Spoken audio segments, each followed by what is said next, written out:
أعوذ بالله من الشيطان الرجيم.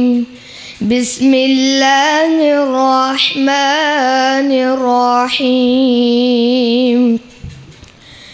يا أيها الذين آمنوا اتقوا الله ولتنظر نفس ما قدمت لغد واتقوا الله إن الله خبير بما تعملون. ولا تكونوا كالذين نسوا الله فأنساهم أنفسهم أولئك هم الفاسقون. لا يستوي أصحاب النار وأصحاب الجنة أصحاب الجنة هم الفائزون. لو أنزلنا هذا القرآن على جبل لرأيته خاشعا متصدعا من خشية الله. وتلك الأمثال نضربها للناس لعلهم يتفكرون. هو الله الذي لا إله إلا هو عالم الغيب والشهادة هو الرحمن الرحيم. هو الله الذي لا إله إلا هو الملك القدوس السلام المؤمن المهيمن العزيز الجبار المتكبر. سبحان الله عما يشركون.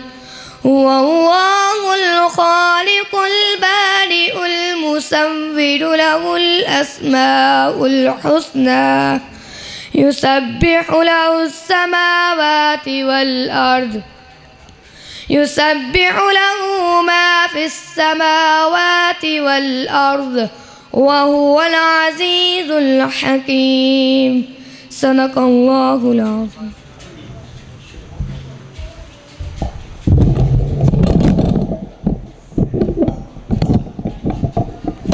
मौला तेरी रहमत दा दीवान नज़र आया। मौला तेरी रहमत दा दीवान नज़र आया। आका तेरी सूरत तेरी सीरत दा उनवान नज़र आया। माजाग ने अखियाँ ते वशम से चेहरा माजाग ने अखियाँ ते वशम से चेहरा कुरान दे चेहरे ते कुरान नज़र आया। बहुत ही खूबसूरत तिलावत फरमा रहे थे हाफिज़ उमैर। दुआ करें अल्लाह ताला इस बच्चे की उम्र के अंदर अल्लाह इस बच्चे की इल्म के अंदर बरकतें अता फ़रमाए। यकीन मानिए जो बच्चे कुरान पढ़ते हैं अल्लाह ताला ने उनका मुक़द्दर दुनिया के अंदर अल्लाह ताला ने उनको मुक़द्दर का सितारा बनाया है। और मैं ये बात उम्मीद से कहता हूँ कि जिसका बच्चा मुसल्ला रसूल के ऊपर आकर कुरान सुनाता है दुनिया के अंदर उसके वालिदैन से कोई अजीम कोई और नहीं होता। कि जिसका बच्चा मिंबर रसूल पर बैठ जाता है जिसका बच्चा कुरान सुना देता है मुसल्ला रसूल पर दुनिया के अंदर ऐसी डिग्री अल्लाह ने किसी को अता नहीं की कि जो उस बच्चे को अता करेगा अल्लाह ताला। कुरान अल्लाह ताला की ऐसी नेमत है कि अल्लाह ताला जो बंदे चुनीदा बंदे होता है अल्लाह ताला उनको अता करता है। और ये ऐसे बच्चे हैं ऐसे लोग हैं जो कुरान पढ़ते हैं। अल्लाह के नबी अलैहिस्सलातु वस्सलाम ने फरमाया खैरुकुम मन तअल्लमल कुरान व अल्लमा। दुनिया की किसी डिग्री का नाम ले लिया अल्लाह के नबी ने। दुनिया की कोई भी डिग्री कुरान का मुकाबला नहीं कर सकती। क्यों?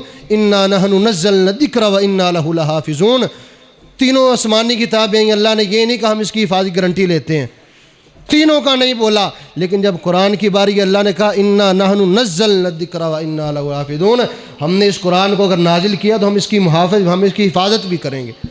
को इसको पढ़ने वाले खैरुकुम मन तअल्लमल कुरान व अल्लमा, اس کو پڑھنے والا سب سے افضل اور عظیم شخص ہے۔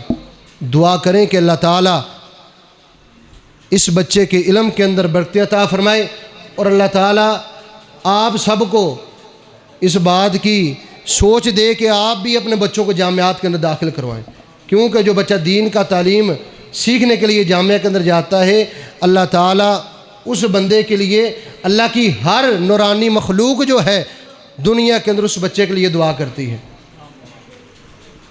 اب میں خطاب کے لیے دعوت دیتا ہوں حضرت مولانا قاری اطہر یوسف صاحب کو کہ ہم پر تشریف لائیں، اپنے مخصوص انداز کے اندر ہم سب کو اپنا خطاب فرمائیں۔